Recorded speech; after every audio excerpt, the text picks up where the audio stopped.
The 14th of June 2001 was the kind of summer day that parents dream about in Portland, Oregon. Warm but not too hot, a light breeze carrying the scent of freshly cut grass, blue skies stretching endlessly overhead. Rachel Chen had been looking forward to this afternoon all week. Her 3-year-old twin daughters, Mia and Sophie, were at that perfect age where everything was an adventure, where the backyard could be a kingdom and plastic toys were treasures worth fighting over. Rachel had set them up outside around 3 o'clock, watching from the kitchen window as they played in their matching pink sundresses, their dark hair catching the sunlight. The backyard was fenced, a simple wooden barrier about 4 feet high that enclosed the property on all sides.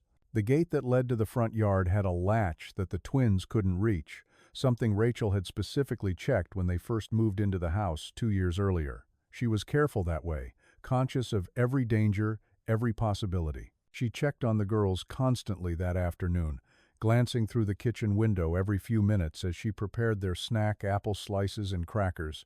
Nothing elaborate. She could see them from where she stood at the counter. Mia was playing with a bright yellow dump truck, making engine noises. Sophie was arranging plastic tea party dishes in a circle on the grass.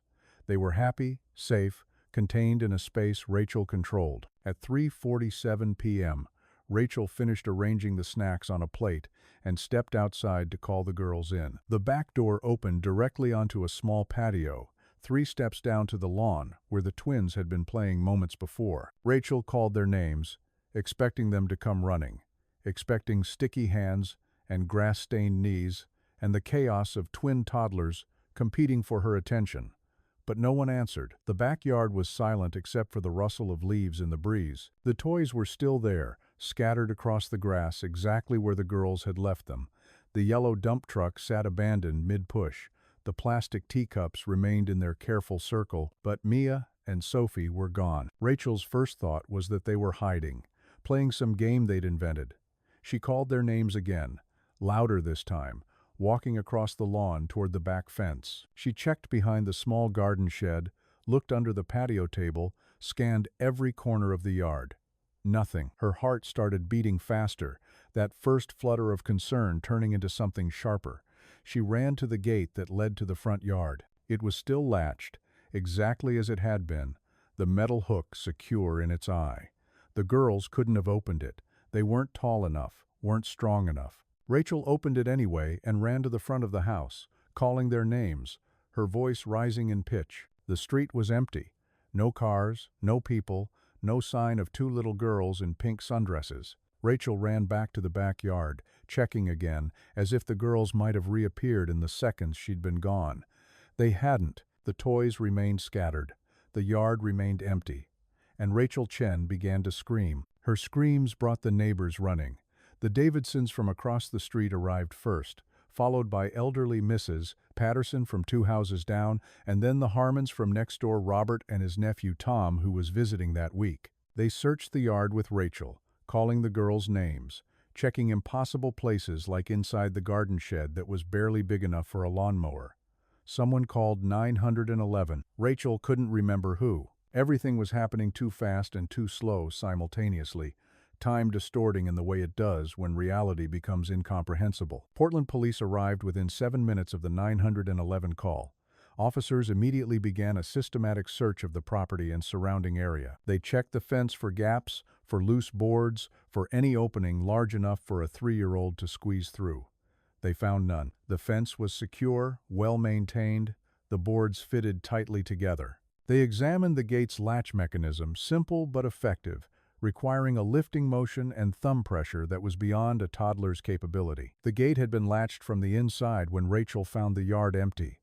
That detail became critical immediately. If the girls had left through the gate, someone had to have relatched it from inside the yard after taking them. Officers interviewed Rachel, their questions careful but probing. What time had she last seen the girls? What had they been wearing? Had there been anyone unusual in the neighborhood recently? Had she received any threats or noticed anyone paying unusual attention to the twins? Rachel answered through tears, her voice shaking. She had last seen them at 3:44 p.m. when she glanced out the kitchen window. They were wearing matching pink sundresses, white sandals, their hair in pigtails. No one unusual, no threats, No warning signs. They had simply vanished. The search expanded rapidly. Officers went door to door through the neighborhood, asking residents if they'd seen or heard anything unusual between 3 and 4 p.m. Most people had been inside on a Thursday afternoon working from home, doing chores, watching television. No one reported seeing the twins. No one had heard screams or sounds of a struggle. The Harmons, whose property backed directly onto the Chen's yard, had been home.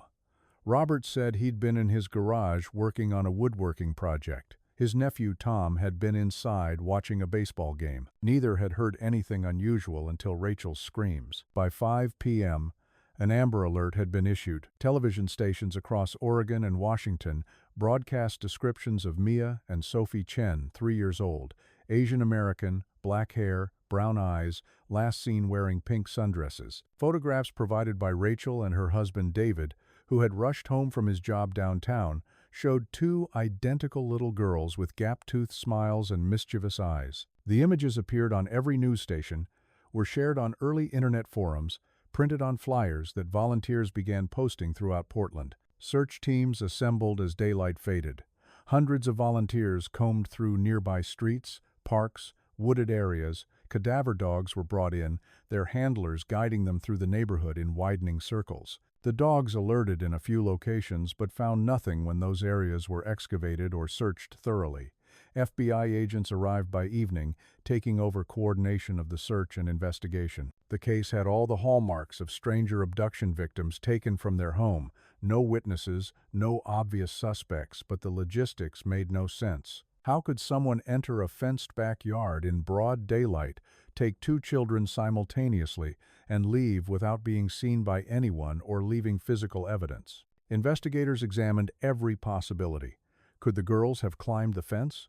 At 3 years old, they were too small, too uncoordinated for that kind of feat, and there was no evidence of climbing attempts, no disturbed soil at the fence base, no scuff marks on the wood. Could they have squeezed under the fence? The gaps were too small, barely an inch of clearance between the bottom boards and the ground.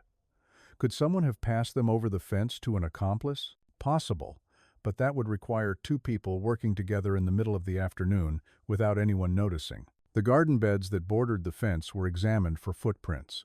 The soil was soft enough that it should have held impressions, but investigators found only small prints matching the twins' sandals, no adult footprints, no indication that anyone had stepped into those beds from either inside or outside the fence.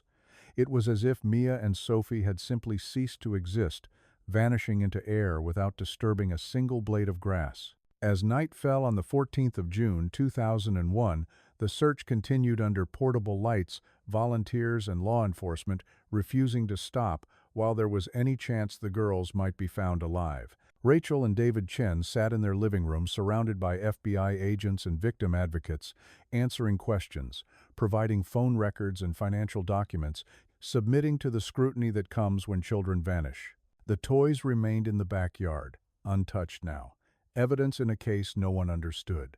And somewhere in Portland, two 3-year-old girls in pink sundresses were missing, their disappearance so complete, so inexplicable, that investigators couldn't even determine how it had been accomplished, let alone by whom or why. The case was already being called impossible, a mystery that defied every logical explanation, and it was only beginning. In the days following Mia and Sophie Chen's disappearance, the investigation consumed every waking moment of the Portland Police Department's resources. FBI agents established a command center in a conference room at the local precinct, walls covered with maps, photographs, and timeline reconstructions.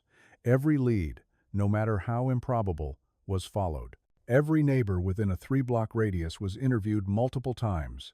Every registered sex offender in the Portland metropolitan area was questioned and accounted for. The case generated thousands of tips from across the country, claimed sightings, anonymous accusations, theories that ranged from plausible to absurd. Each one had to be investigated, verified, and ultimately dismissed, as investigators found no credible evidence connecting any of them to the missing twins. Rachel and David Chen became the focus of intense scrutiny, as parents inevitably do when children vanish under mysterious circumstances. Statistics are cruel and clear in cases where young children disappear from their own homes. Family members are responsible more often than strangers. The FBI knew this. The Portland police knew this.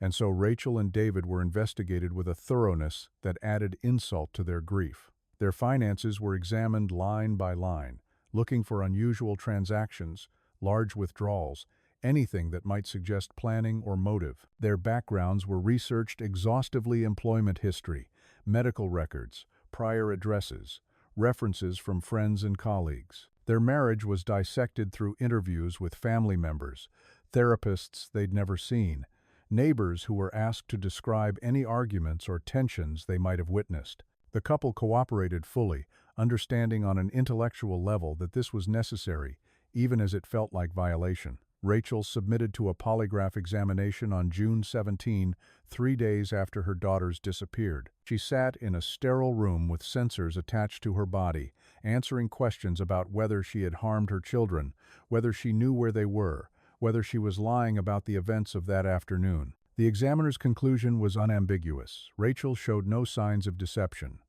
David took his polygraph the following day with identical results. Neither parent was concealing information about their daughter's disappearance. But polygraphs, while useful, aren't definitive.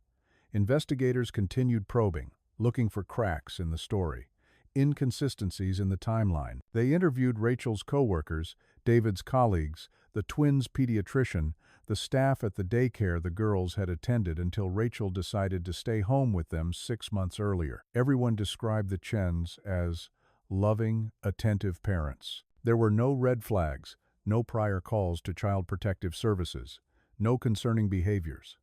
The couple's marriage was described as solid, though not without normal stresses. David worked long hours as a software engineer. Rachel had given up her career in marketing to focus on raising the twins. Money was sometimes tight but never desperate. They argued occasionally, like any couple, but neighbors never reported hearing anything alarming. The neighborhood itself became a subject of intensive investigation. Maple Street was quiet, suburban, the kind of place where people knew each other's names and children played outside without constant supervision. On the 14th of June 2001, several residents had been home that afternoon. The Davidsons across the street, Mark and Jennifer, had both been working from home. Jennifer was on a conference call from 3:30 to 4:15 p.m., her home office window facing the street but her attention on her computer screen. She hadn't noticed anything unusual. Mark had been in the basement doing laundry.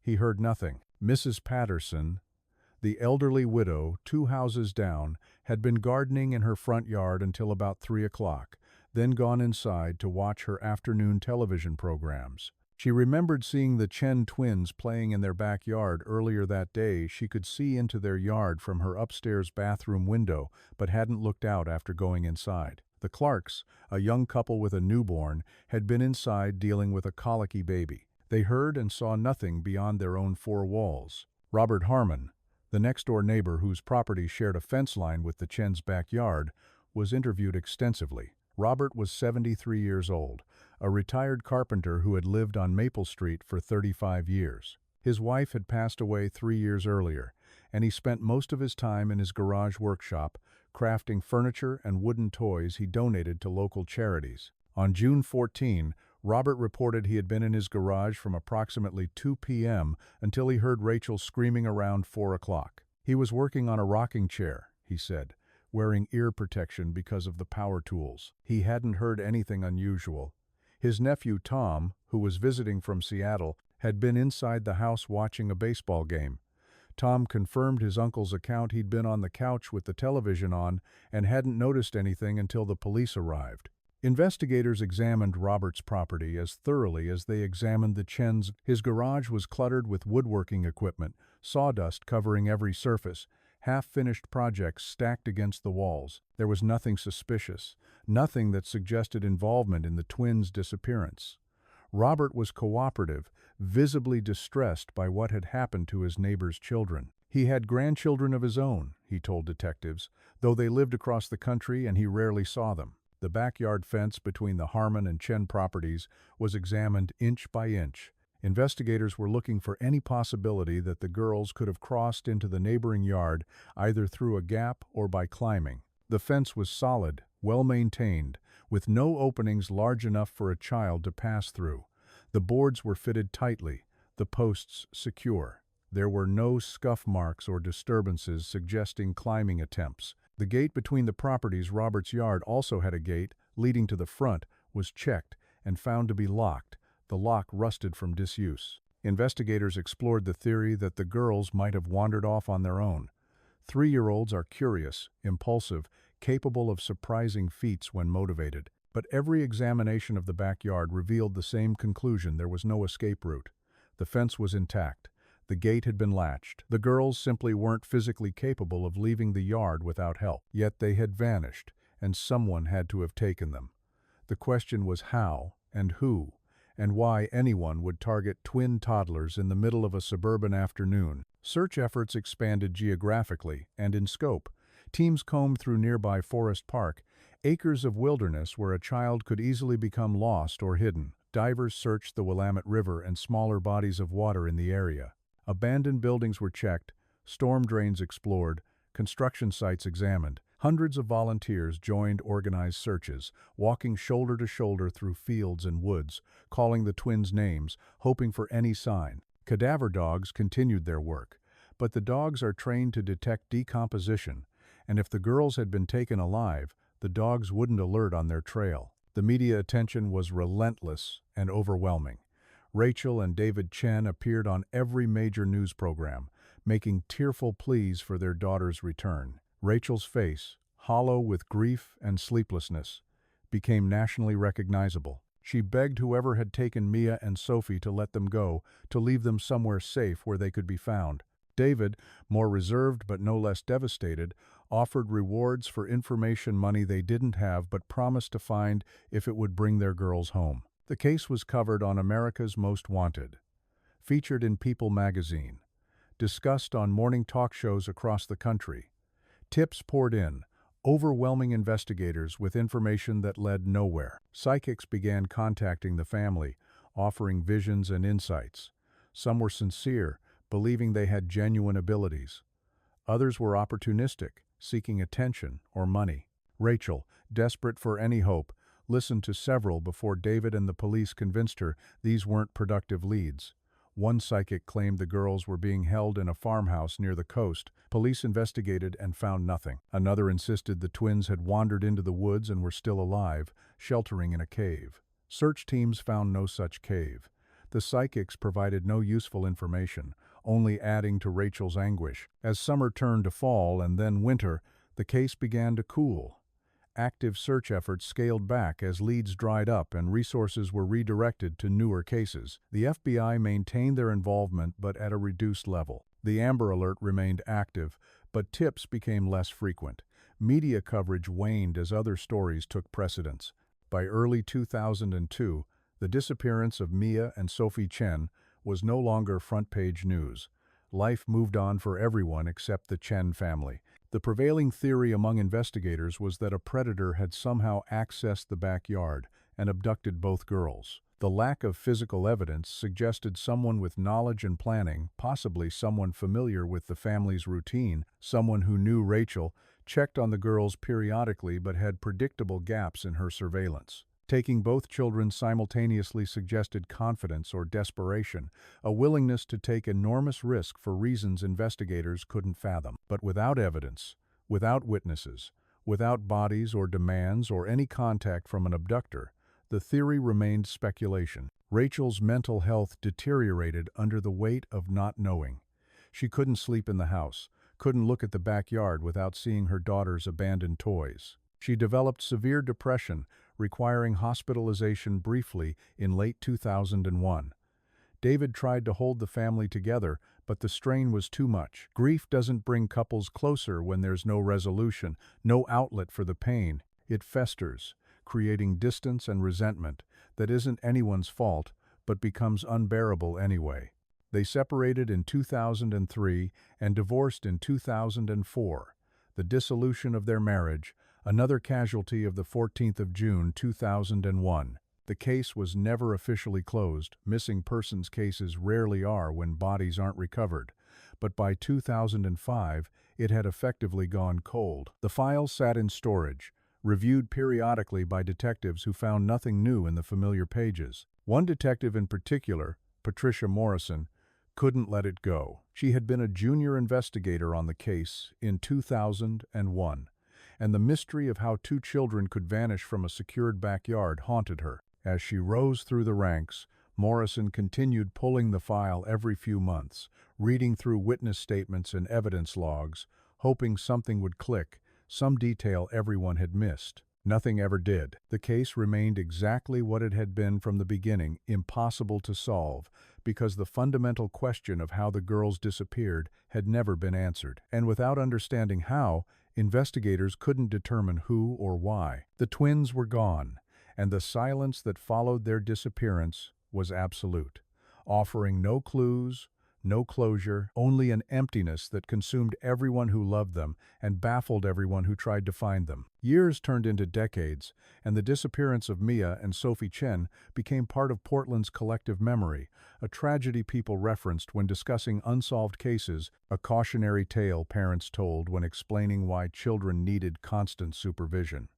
But for those directly touched by the 14th of June, 2001, time didn't heal anything. It only added distance from the last moment the twins were seen alive, stretching the gap between hope and reality until hope finally collapsed under its own impossibility. Rachel Chen left Portland in 2006. She couldn't stay in the city where her daughters had vanished, couldn't drive past the house on Maple Street without feeling her chest tighten, couldn't navigate the familiar streets without seeing phantom children in pink sundresses on every corner. She moved to Seattle first, then eventually to Northern California, putting physical distance between herself and the site of her trauma. She changed careers, working administrative jobs that didn't require much of her, existing rather than living. Friends from her Portland life lost touch gradually.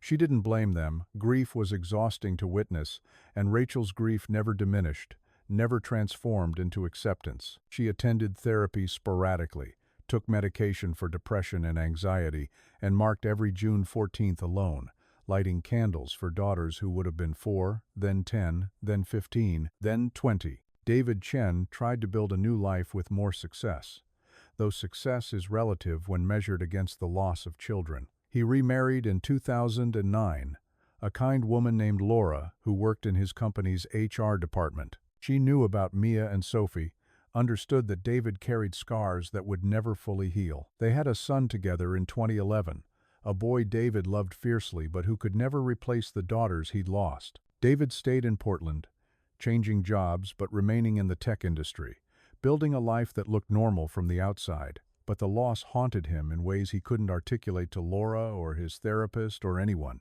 He dreamed about the twins regularly, dreams where they were still 3 years old, where he could save them if he just ran fast enough, looked hard enough, made different choices. He woke from these dreams disoriented and grieving all over again. The house on Maple Street where the Chen family had lived became a problem property almost immediately. The first family who bought it in 2003 moved out within 18 months, unable to cope with the weight of its history and the curiosity of neighbors who still talked about that afternoon in 2001. The second owners lasted longer but eventually sold in 2008, citing unrelated reasons, though the real estate agent suspected the house's reputation had taken its toll. Property values on Maple Street were lower than comparable streets in the neighborhood, a phenomenon real estate agents called the stigma effect. People didn't want to live where tragedy had occurred, especially tragedy involving children, especially tragedy that remained unsolved. The neighborhood itself changed gradually as original residents moved away or passed on. The Davidsons relocated to Seattle in 2004 for Mark's job. Mrs. Patterson died in 2007. The Clarks divorced in 2010. The house sold to a young family who knew nothing about the Chen twins until neighbors mentioned it months after they'd moved in. By 2015, only a handful of original residents remained, and they rarely discussed. Detective Patricia Morrison retired from the Portland Police Department in 2015 after 30 years of service. She was 55 years old, eligible for full pension, ready to spend more time with her grandchildren. But before she left, she made copies of the Chen case files, something technically against protocol, but which she justified as unfinished business. The case had never left her, not in 14 years. She had worked dozens of cases since 2001, solved most of them, but the Chen twins haunted her in a way nothing else did. The fundamental impossibility of their disappearance offended her sense of logic. Children didn't vanish from secured backyards without explanation. Someone had taken them, and someone knew how, and Morrison couldn't accept that she would never have those answers. In retirement, Morrison occasionally spread the files across her dining room table, reviewing witness statements she had practically memorized, studying timeline reconstructions that hadn't changed in years, examining evidence logs for some overlooked detail. She looked for patterns, connections, anything that might suggest a lead investigators had missed. She found nothing. The case remained as impenetrable as it had been in 2001, a locked room mystery with no solution. The case generated periodic media attention on significant anniversaries. 10 years after the disappearance, a local news station ran a retrospective piece, interviewing Morrison and showing age-progressed photos of what Mia and Sophie might look like at 13. 15 years out, a true crime podcast dedicated 3 episodes to the case, interviewing neighbors and examining theories. 20 years after the 14th of June, 2001, national news outlets revisited the story, noting that the twins would now be 23 years old if they were still alive. Rachel declined all interview requests. David participated in one, his face aged by grief as much as by time, saying he still hoped for answers, even if he no longer hoped his daughters were alive. Online true crime communities became obsessed with the case, particularly as internet forums and social media created spaces for amateur investigators to discuss unsolved mysteries. The Chen twins' disappearance was dissected endlessly. Theories proliferated, some based on evidence, others purely speculative. Was it a custody dispute gone catastrophically wrong? Rachel and David had been divorced. But that happened after the twins disappeared, not before, and there was no evidence of custody issues. Was it a trafficking ring? The logistics seemed impossible. Traffickers didn't typically take children from secured backyards in broad daylight, and twins would be twice as difficult to move and hide as a single child. Had the girls wandered into some hidden danger in the neighborhood itself? But the backyard had been thoroughly searched, the fence examined, and no escape route or danger was ever identified. Some theories became increasingly outlandish as the case remained unsolved. Underground tunnel systems beneath Portland that allowed someone to access the backyard from below the city did have some underground spaces, but none anywhere near Maple Street. Time slips or dimensional portals, ideas that belonged in science fiction rather than criminal investigation, but which desperate people sometimes embraced when reality offered no answers. Alien abduction theories emerged periodically, dismissed by everyone except those predisposed to believe in such things. The more outlandish theories bothered Morrison, who believed the case had a rational explanation even if investigators had never found it. In 2019, advances in DNA technology began solving cold cases across the country. Techniques that hadn't existed in 2001, familial DNA searching, genetic genealogy, improved analysis of degraded samples, were providing answers to decades-old murders and disappearances. Morrison, still reviewing her copies of the Chen case files, wondered if the preserved evidence might yield new information. She contacted the Portland Police Department and arranged for evidence collected from the Chen backyard in 2001 to be reanalyzed using current technology. The evidence was minimal: soil samples from the garden beds, fibers from the toys the twins had been playing with, a few strands of hair that might have belonged to the girls or might have been contamination. The reanalysis took months and ultimately produced nothing conclusive. The soil samples contained DNA from multiple sources, which made sense given that a backyard is an uncontrolled environment exposed to animals, insects, and weather. The fibers were consistent with the twins' clothing but offered no new information. The hair samples were too degraded for meaningful analysis. Morrison felt the disappointment like a physical blow. She had hoped for a miracle, a DNA profile that could be run through databases, a connection to a suspect, some tangible lead. Instead, she got confirmation of what she already knew. The evidence collected in 2001 couldn't solve the case. The neighborhood continued changing through the late 2010 seconds and early 2020 seconds. The house next door to the former Chen property, the Harmon house, passed through its own transitions. Robert Harmon, the elderly woodworker who had been working in his garage the afternoon the twins disappeared, had died in 2008 at the age of 80. His death was unremarkable. A heart attack in his sleep, the end of a long life. The house passed to his nephew Tom, who had been visiting that June afternoon and had provided witness statements to police. Tom Harmon lived in the house for several years, maintaining his uncle's garage workshop, though he had none of Robert's woodworking skills. Tom eventually sold the property in 2022 to a young couple, Jason and Michelle Parker, who were excited about buying their first home in a good school district at a price they could afford. The house needed work cosmetic updates, some structural repairs, modernization of the basement that was still largely as it had been when Robert Harmon lived there.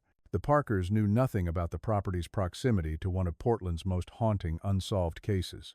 The real estate agent, following disclosure laws, had mentioned that a crime had occurred on a neighboring property decades earlier, but the Parkers hadn't researched the details. They were focused on their own future, their own children who would play in a backyard that shared a fence line with the yard where two little girls had vanished 21 years earlier. Detective Morrison, now 73 years old, still pulled out the case files occasionally, though less frequently than she once had. Her eyesight wasn't what it used to be, and reading through the familiar documents strained her eyes and her heart. She had accepted, on some level, that she would never know what happened to Mia and Sophie Chen. The case would remain unsolved, a mystery that had outlasted the careers of everyone who worked it, a tragedy that time had buried under layers of other tragedies. But she kept the files anyway, unable to throw them away, unable to completely let go of the belief that somewhere in those pages was an answer everyone had missed, a detail that would make sense of the impossible if only someone looked at it the right way. March 2023 arrived with the kind of spring rain that Portland was famous for, steady and persistent, the kind that soaked into everything. Jason and Michelle Parker had been living in their house on Maple Street for just over a year, and they'd finally saved enough money to tackle the basement renovation they'd been planning since they moved in. The basement was functional but depressing, dark wood paneling from the 1,970 seconds, stained carpet that no amount of cleaning could refresh, and a persistent musty smell that seemed embedded in the concrete itself. They wanted to create a playroom for their kids, ages 5 and 7, a bright space where the children could spread out toys and games without taking over the main floor. The contractors they hired, a small local company called Cascade Renovations, started work on March 6th. The plan was straightforward: strip everything down to the studs and concrete, address any moisture issues causing the smell, then rebuild with modern materials and better lighting. The crew began demolition, pulling down the old paneling, ripping up carpet, exposing the bones of a basement that had been finished sometime in the late 1,960 seconds or early 1,970 seconds, based on the construction techniques. On the second day of demolition, March 7th, one of the workers noticed something unusual about the far wall of the basement, the wall that faced the neighboring property. Most of the basement walls showed their age. The studs were old-growth lumber, the electrical wiring was outdated, the insulation was the kind that hadn't been used in decades. But this one section of wall, approximately 8 feet wide, was different. The materials were newer, the studs were modern dimensional lumber, the kind sold at home improvement stores. The drywall was a different brand than the rest of the basement. The construction technique was more recent, cleaner, less consistent with how things were built in the 1,960 seconds. The lead contractor, a man named Derek Chen, no relation to Rachel and David, though the coincidence would later seem grimly appropriate, examined the wall carefully. It had been built to match the surrounding basement, painted the same color, designed to blend in. But once you knew to look for differences, they were obvious. Derek consulted with the Parkers, explaining that this wall appeared to have been added later, probably in the 1,990 seconds or early 2000s. There might be a crawl space behind it, he suggested, or perhaps the previous owner had closed off an area that had moisture problems. Would the Parkers like them to open it up and see what was behind it? Jason and Michelle agreed. They wanted to know exactly what they were dealing with, whether there were structural issues that needed addressing. Derek's crew began carefully removing the newer wall, starting at the top and working down. Behind the drywall was insulation, and behind that, a narrow space, a crawl space about 4 feet high and 6 feet wide, accessible through an opening that had been completely sealed by the newer wall. Derek shined a flashlight into the space, expecting to see exposed foundation, maybe some old plumbing or electrical work, possibly evidence of water damage. What he saw instead made him freeze, his breath catching in his throat. There were shapes in the crawl space, small forms covered in what looked like deteriorated fabric, bones, unmistakably bones, the skeletal remains of something that had once been alive. And not animal bones, these were too large, too structured. Derek backed away from the opening, his hands shaking. He told his crew to stop work immediately and pulled out his phone to call the police. Portland police arrived within 20 minutes. Officers secured the scene, preventing anyone from entering or leaving the property until detectives could arrive. When investigators finally examined the crawlspace with proper lighting and protective equipment, what they found confirmed Derek's horrified suspicion. The skeletal remains of 2 small children lay in the confined space, positioned as if they had been placed there carefully, side by side. Around them were pieces of deteriorated fabric, pink material that had once been clothing, and scattered among the bones were plastic toys, a yellow dump truck, small teacups from a child's tea set, items that had been photographed 22 years earlier in a backyard just feet away from this hidden space. The discovery sent shockwaves through the Portland Police Department. Officers who had worked the Chen case, who had searched this very neighborhood in 2001, felt physically ill. The twins had been here all along, hidden behind a wall in the neighboring property, while searchers combed through parks and forests miles away. Within hours, the property was completely sealed off. Forensic teams arrived with equipment to carefully excavate and preserve the remains. A tent was erected to shield the scene from news helicopters that began circling overhead as word of the discovery spread. Detective Patricia Morrison received the call at her home. She was in her kitchen preparing lunch when her phone rang. A Portland police detective she'd mentored years earlier on the line. The Chen twins had been found, he told her. Found in the Harmon House basement, the property next door to where they'd disappeared. Morrison felt her legs weaken, had to sit down at her kitchen table. After 22 years of wondering, after decades of reviewing files and searching for answers, the twins had been found. Not alive, not returned to their family, but found. The mystery of where they had gone was finally solved, even if the mystery of how and why remained. Morrison drove to the scene, though she had no official capacity there anymore. The current detectives allowed her inside the perimeter, understanding that this case had haunted her for more than 2 decades. She stood in the Parkers' basement, looking at the opening in the wall, seeing the crawl space that had been sealed for 22 years. The space was small, confined, barely large enough for the remains and the items found with them. Morrison felt grief and rage in equal measure. These children had been here, had been dying or already dead just feet from where officers stood in June 2001, searching for them, calling their names. DNA testing was expedited, though investigators were already certain of the identification. The skeletal remains were consistent with children aged 3 to 4 years old. The deteriorated pink fabric matched descriptions of the sundresses Mia and Sophie had been wearing. The toys were identical to those found in the Chen backyard.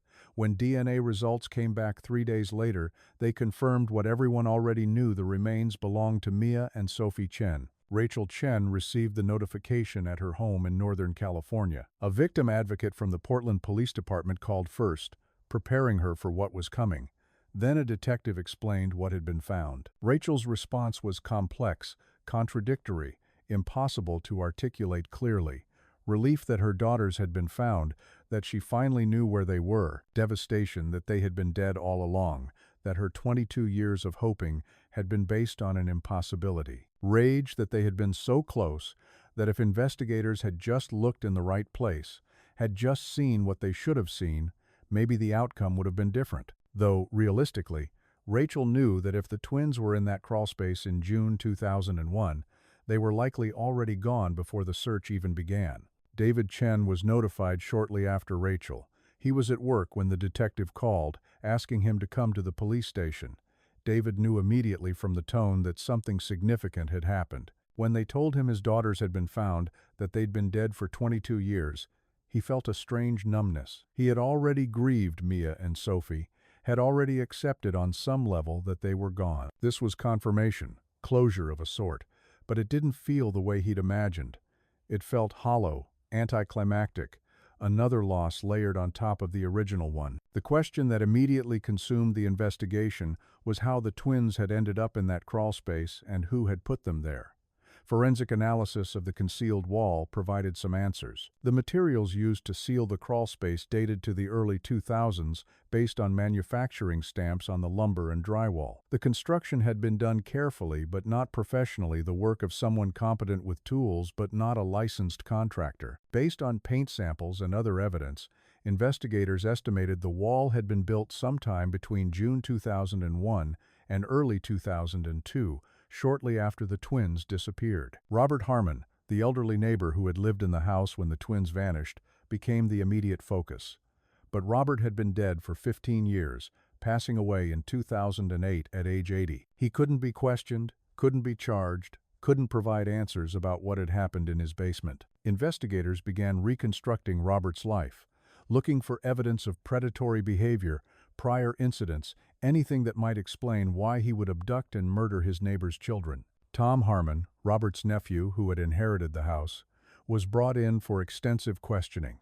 Tom was 58 years old now, living in Seattle, remarried, working as an accountant. He had been at his uncle's house the day the twins disappeared, watching baseball in the living room, while Robert worked in the garage. When investigators told him what had been found in the basement, Tom's shock appeared genuine. He claimed he had known nothing about the hidden space, that his uncle had handled all the basement renovations himself. Tom had lived in the house from 2008 until selling it to the Parkers in 2022, but he'd rarely used the basement, which was cluttered with his uncle's leftover belongings and tools. Police obtained a warrant to search Tom's current residence, his financial records, his electronic devices. They were looking for any indication that he had known about the twins, that he had been complicit in their deaths or the cover-up. The investigation found nothing conclusive. Tom's story remained consistent. His uncle had been private about his projects, had done basement work in 2001 that Tom assumed was moisture remediation or routine maintenance. Tom had never questioned it, never investigated the basement thoroughly, never had any reason to suspect his uncle of something so monstrous. The revelation that Mia and Sophie Chen had been found sent shockwaves through Portland and beyond. The case that had haunted the city for 22 years suddenly had answers, though the answers raised as many questions as they resolved. News coverage was intense and immediate. The street where the twins had disappeared became a media circus again, reporters and camera crews crowding Maple Street, neighbors who barely remembered 2001 being interviewed about their reactions. The story went national within hours. Twin toddlers who vanished from their backyard in 2001 had been found dead in the neighboring property, hidden behind a wall built by a man who was now dead himself. And in Northern California and Portland, Rachel and David Chen prepared to bury their daughters more than 2 decades after they had disappeared, finally able to lay them to rest, even as the question of why remained unanswered and perhaps unanswerable. The discovery of Mia and Sophie Chen's remains transformed a cold missing persons case into an active double homicide investigation. The Portland Police Department assembled a task force, pulling in detectives with expertise in forensic analysis, historical cases, and child crimes. Detective Patricia Morrison, despite her retirement, was brought on as a consultant. No one knew the case better. No one had spent more hours trying to understand what had happened on the 14th of June 2001. Now, finally, there was physical evidence to examine, a crime scene to process, and a suspect who couldn't defend himself because he'd been dead for 15 years. Robert Harmon became the focus of intensive investigation. In 2001, he had been questioned as a neighbor, a witness, someone who might have seen or heard something relevant. Now he was being examined as the primary suspect in the deaths of 2 children. Investigators began by reconstructing his life, searching for patterns of behavior that might explain how a 73-year-old retired carpenter could be responsible for such a crime. Robert had been a widower since his wife Margaret's death from cancer in 1998. By all accounts, he had loved her deeply, and her loss had changed him. Neighbors remembered him as friendly before Margaret's death, the kind of man who would help with yard work or loan tools. After 1998, he became more withdrawn, spending most of his time in his garage workshop, creating furniture and wooden toys. He had no criminal record, no history of violence, or inappropriate behavior with children.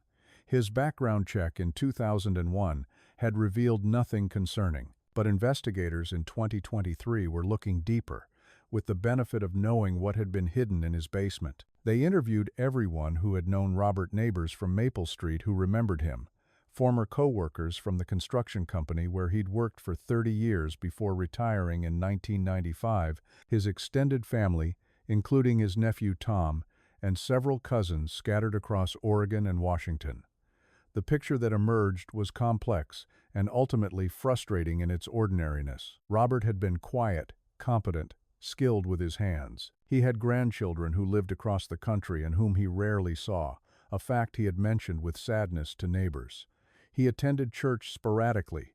He kept to himself but wasn't unfriendly. There was nothing in his history that screamed predator, nothing that would have raised red flags in 2001 or should have made him a suspect. Tom Harmon, questioned extensively as both a potential witness and someone who might have information about his uncle's activities, insisted that Robert had been a gentleman who would never harm children. Tom acknowledged that his uncle had become increasingly reclusive in the years after Margaret's death, that he'd seemed lonely and sometimes confused in his final years before the heart attack that killed him in 2008. But Tom couldn't reconcile the uncle he knew with the monster who must have been responsible for what happened to the Chen twins. He kept saying there had to be some other explanation, some mistake in the investigation, even as evidence mounted that no one else could have been responsible. Forensic analysis of the hidden crawlspace and the twins' remains provided crucial information. The space itself was examined in minute detail, measurements taken, materials analyzed. The construction of both the original crawlspace and the wall that had concealed it thoroughly documented. The crawlspace had been part of the original basement design, a utility access area for plumbing and electrical work. It would have been accessible through an opening in the basement wall in 2001 before Robert built the newer wall to seal it off permanently. The remains of Mia and Sophie Chen were transported to the medical examiner's office where forensic anthropologists conducted detailed analysis. After 22 years, the skeletons were fragile, incomplete in some areas where small bones had been lost or deteriorated, but enough remained to tell a story. The girls' bones showed no signs of trauma, no fractures consistent with violence, no evidence of stabbing or beating, nothing that suggested they had been physically harmed before death. The positioning of the remains suggested they had been placed in the crawlspace carefully, not dumped or thrown. The cause of death, based on forensic evidence and the circumstances of their confinement, was determined to be asphyxiation or dehydration, or a combination of both. In a space as small and poorly ventilated as that crawlspace, 2 3-year-old children would have consumed the available oxygen relatively quickly, especially if they were frightened and crying. Even if air exchange had been adequate to prevent immediate asphyxiation, they would have died from dehydration within days in the June heat, trapped in a dark space with no water. The medical examiner's report was clinical in its language but devastating in its implications. The twins had died slowly, in darkness and terror, while their mother screamed for them just yards away. The timeline of events became critical to understanding what had happened. The twins disappeared on the 14th of June, 2001, sometime between 3:44 p.m. when Rachel last saw them and 3:47 p.m. when she found the backyard empty. Robert Harmon's workshop logs, discovered during a search of items stored in Tom's garage, provided a partial answer to what happened next. Robert had been meticulous about documenting his projects, keeping notebooks where he recorded what he worked on each day, materials used, problems encountered. The entry for the 14th of June 2001 was brief and unremarkable. noting that Robert had been working on a rocking chair and had experienced some difficulty with the joinery. But entries from the following days and weeks were more revealing. On June 16, just 2 days after the twins disappeared, Robert wrote about emergency basement work needed to address what he called a structural issue. Over the next several weeks, entries mentioned ongoing basement projects, ceiling work, and moisture remediation, though these descriptions were vague and provided no specific details about what the work actually involved. Building supply receipts found among Robert's papers, cross-referenced with records from local home improvement stores, showed that he had purchased lumber, drywall, and construction adhesive in late June 2001.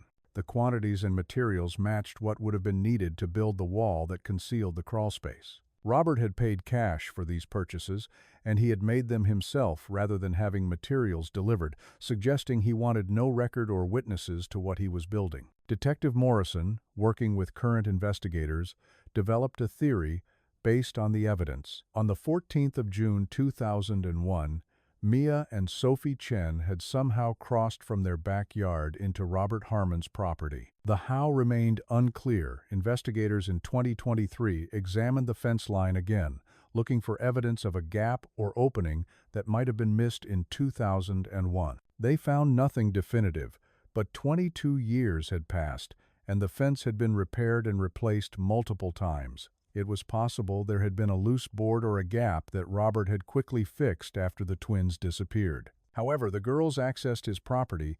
They had ended up in Robert's basement, possibly entering through an exterior basement door or window well. 3-year-olds are curious and fearless in ways that get them into danger. They might have seen an open door and wandered inside, exploring. Once in the basement, they could have crawled into the utility crawlspace, perhaps thinking it was a hiding place or a fun space to explore, and once inside that confined area, they would have been trapped, unable to navigate back out through the narrow opening. The critical question was when Robert discovered them. The evidence suggested he hadn't found them immediately. If he had been in his garage workshop with ear protection, as he told police in 2001, he wouldn't have heard the girls enter his basement. He might not have discovered them until hours later, possibly not until the next day. By then, in the June heat, in a poorly ventilated space, the twins were likely already dead or dying. Robert, confronted with the unthinkable reality that his neighbor's missing children were dead in his basement, had faced a choice. Call the police, report what had happened, face questions about how 2 children ended up dead on his property, or hide the evidence, seal the space, and hope no one ever discovered what lay behind that wall. He had chosen to hide them. Over the course of several weeks, working alone in his basement, Robert had built a wall to permanently conceal the crawl space and the children's remains. He had made the wall look like the rest of the basement, painted it to match, disguised it so well that even when Tom inherited the house and lived there for years, he never suspected what was behind it. The question of motive, whether this was predatory behavior or a tragic accident that Robert covered up out of fear, remained unclear. Investigators obtained Robert's old computer equipment, which Tom had kept in storage after his uncle's death. Forensic analysis of the hard drive, using data recovery techniques that could retrieve files from decades earlier, revealed concerning search history from the early 2000s. Robert had searched for information about missing children cases, about how long it takes for remains to decompose, about whether police use ground-penetrating radar in searches. The searches suggested guilty knowledge, an awareness that he had something to hide and fear of being discovered. But the forensic team found no evidence of predatory planning, no searches for child pornography or information about child abduction, nothing that suggested Robert had been targeting the Chen twins specifically. The evidence was more consistent with a man dealing with the aftermath of something terrible that had happened, trying to understand whether he would be caught, rather than someone who had planned a crime. Morrison's working theory was that the twins' entry into Robert's basement and their deaths in the crawlspace had been accidental, but Robert's response sealing them in, rather than reporting what he'd found, had been criminal. Whether from fear of being blamed, from guilt over not supervising his property adequately, or from simple cowardice, Robert had chosen to hide 2 dead children rather than give their family closure. The investigation explored whether there might have been other victims. whether Robert's behavior suggested a pattern of predatory conduct that extended beyond the 14th of June, 2001.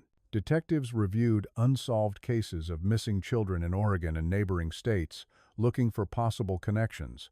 They found none. No other children had disappeared from Robert's neighborhood or from areas where he had worked or lived. No evidence suggested he had committed similar crimes.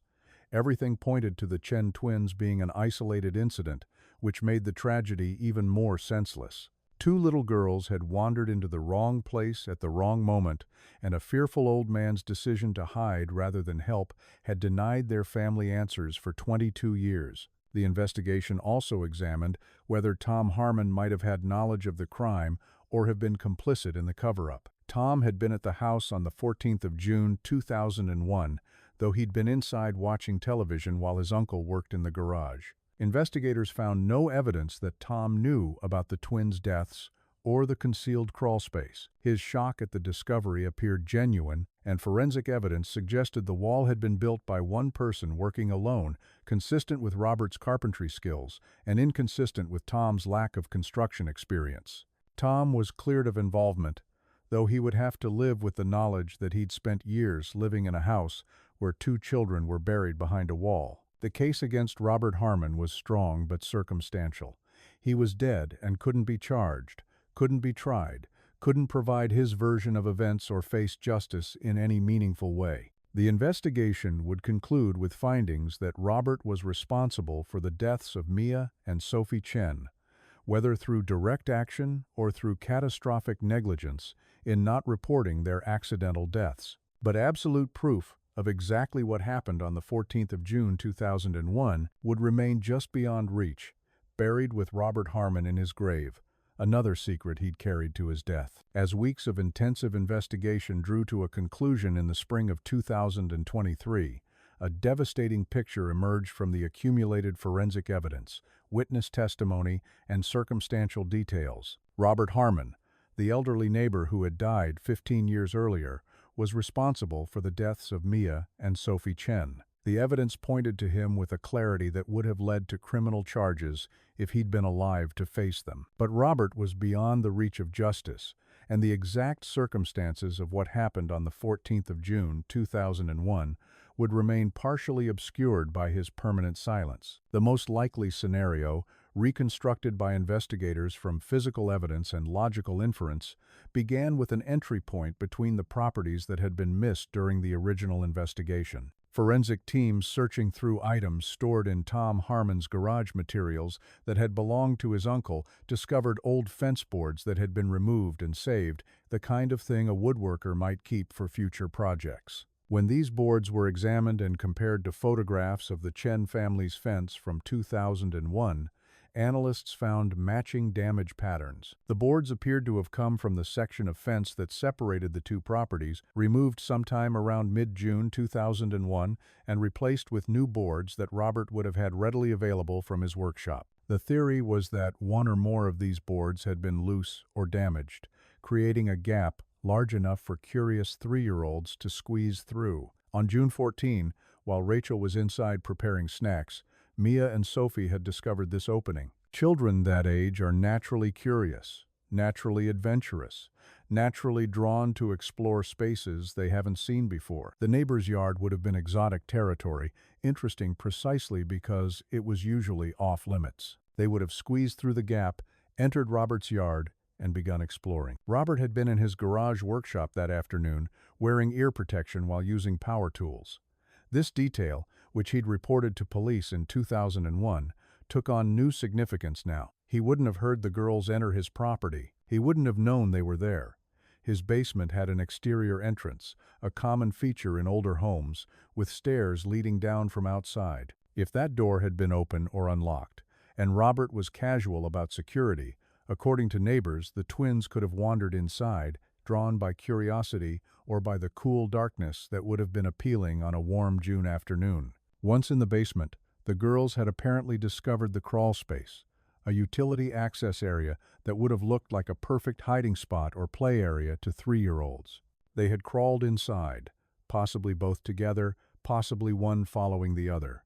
And then they had become trapped or unable to find their way back out through the narrow opening. The crawlspace was small, poorly ventilated, and on a hot June day, the temperature inside would have risen quickly. Two frightened children, crying and struggling in a confined space, would have depleted the available oxygen rapidly. The evidence suggested Robert hadn't discovered them immediately. He was in his garage, focused on his work, unaware that anything was wrong. He might not have gone into his basement until later that evening, or even the next day. By the time he found them, the twins were already dead or dying.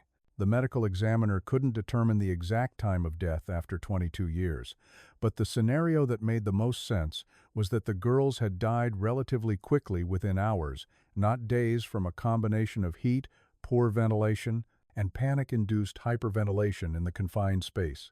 Whether Robert's initial interaction with the girls had been innocent or predatory remained impossible to determine definitively. There was no evidence of sexual assault, the remains were too degraded for that kind of forensic analysis, and the twins' clothing showed no signs of being disturbed or removed. The positioning of the remains suggested they had died where they were found, not been moved there after death. Everything pointed to a tragic accident, children wandering into danger, becoming trapped, dying before they could be rescued. But the question of whether Robert had lured them into his basement, whether his intentions had been malicious from the start, couldn't be answered with certainty. What was certain was Robert's response to finding them. Rather than calling 911, rather than reporting the tragedy and facing questions about how two missing children had ended up dead in his basement, Robert Harmon had made a choice. He had decided to hide the evidence.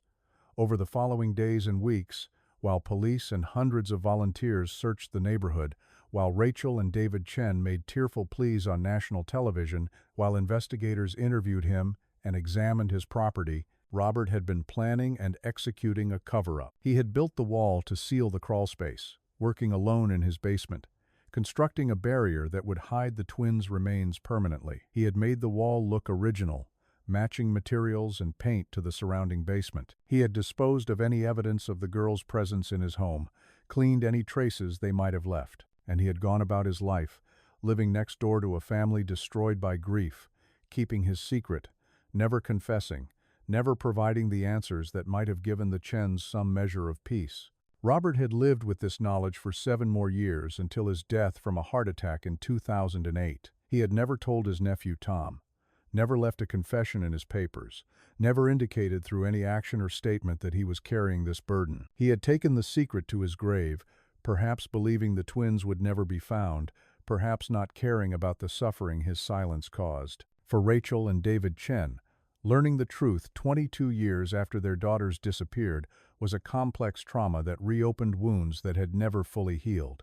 Rachel, notified of the investigation's conclusions during a video call with Portland detectives, experienced emotions she couldn't fully articulate: relief that she finally knew what had happened, devastation that Mia and Sophie had been dead within days, possibly hours, of vanishing, rage at Robert Harmon, who could have saved them or at least given their family closure but had chosen to hide them instead, and guilt, irrational but persistent guilt, over the 3 minutes she had been inside preparing snacks, the 3 minutes when her daughters had discovered a gap in the fence and wandered into danger. The knowledge that the girls had been just next door, that they had died while she was screaming for them, while police were searching the neighborhood, was almost unbearable. Rachel tormented herself with the question of what if. What if she had been watching them more closely? What if the fence had been maintained better? What if Robert had called 911 immediately upon finding them in his basement? That last question was the most painful because it suggested the girls might have been saved. If Robert had acted quickly, if he had overcome his fear or guilt, or whatever had motivated his silence, medical help might have arrived in time. David Chen, receiving the same information, experienced his own complex grief. He had remarried, built a new life, but the loss of Mia and Sophie had never left him. Now, knowing they had been dead all along, knowing the years he'd spent hoping and wondering had been based on an impossibility, felt like losing them again. The decades of not knowing, the theories and false hopes, the periodic surges of possibility when a tip came in or a case with similarities was solved, all of it had been meaningless. His daughters had been dead since June 2001, sealed behind a wall by a neighbor's cowardice. Detective Patricia Morrison, vindicated in her long-held belief that the answer was in the neighborhood itself, nevertheless felt the weight of what had been missed. The original investigation had been thorough, professional, competent. But it hadn't been enough. The loose fence boards that allowed the twins to cross into Robert's yard had been replaced before investigators thought to document every board in detail. The basement crawl space had been on Robert's property, which had been searched, but not with the intensity of the Chen home. The wall, concealing the space, had been built so recently it hadn't yet been noted on property records or blueprints. Every point where the investigation could have discovered the truth had been just barely missed. Morrison understood that she couldn't have known, that no one could have predicted a neighbor would hide children's bodies in his basement. But understanding didn't ease the guilt. She had walked through that neighborhood in 2001, had stood in Robert Harmon's garage during the initial investigation, had been feet away from where the twins lay dead or dying. The knowledge that better luck or slightly different decisions might have saved them, or at least found them sooner, haunted her. The case was officially closed in May 2023, with Robert Harmon identified as responsible for the deaths of Mia and Sophie Chen. The Portland Police Department released a detailed report outlining the evidence and the reconstructed timeline of events. Charges could never be filed against a man 15 years dead, but the conclusion was clear: Robert Harmon had caused or allowed the twins' deaths and had concealed their remains to avoid responsibility. The report noted that whether the initial incident was accidental or intentional couldn't be determined with certainty, but Robert's actions in hiding the bodies and maintaining his silence were unquestionably criminal. In June 2023, 22 years after they disappeared, Mia and Sophie Chen were finally laid to rest. The funeral was private, attended only by family and close friends. Rachel and David stood together at the graveside, former spouses united in grief, saying goodbye to daughters they had lost twice, once in 2001 when the girls vanished, and again in 2023 when the hope that they might somehow still be alive was finally extinguished. The service was simple, focused on remembering the 3-year-olds who had loved pink sundresses and plastic toys and summer afternoons in the backyard. The priest spoke about senseless tragedy and the importance of holding on to memories. Rachel and David cried, holding on to each other in a way they hadn't been able to in the years after the divorce, united by a loss that defined both their lives. The Parker family, unable to live in a house where children had been entombed for over 2 decades, sold the property within months of the discovery. The house sold below market value to a buyer who planned to demolish it and build new construction. The stigma was too great, the history too dark. No family with young children would want to live there, and the Parkers themselves couldn't bear to stay after what had been found in their basement. The property, where the Chen family had once lived, which had changed hands multiple times over the years, was purchased by a community organization that converted the backyard into a memorial garden. A small park now occupies the space where Mia and Sophie had played on their final afternoon. 2 cherry trees were planted, one for each twin. A bench bears a plaque with their names and dates. Children from the neighborhood play there now, their laughter filling a space that had been defined by loss for more than 2 decades. Rachel visited once, shortly after the memorial was completed, and found some small comfort in knowing her daughters were remembered, that their brief lives had meaning beyond the tragedy of how they ended. In Portland's true crime history, the case of Mia and Sophie Chen stands as a haunting reminder that sometimes the most devastating mysteries are solved not through brilliant detective work or forensic breakthroughs, but through chance. A renovation project that revealed a hidden space, a wall that had held its secret for 22 years, finally torn down by contractors who had no idea what they would find.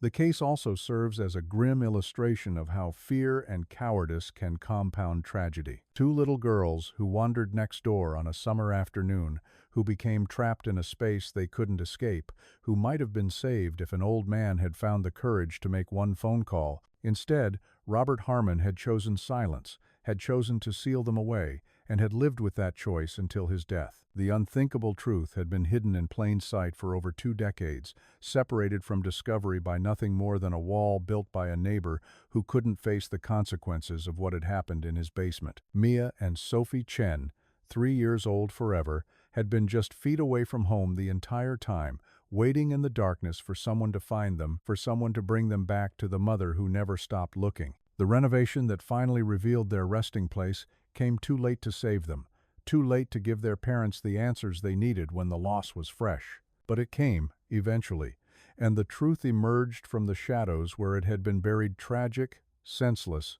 and finally, after 22 years of silence, known.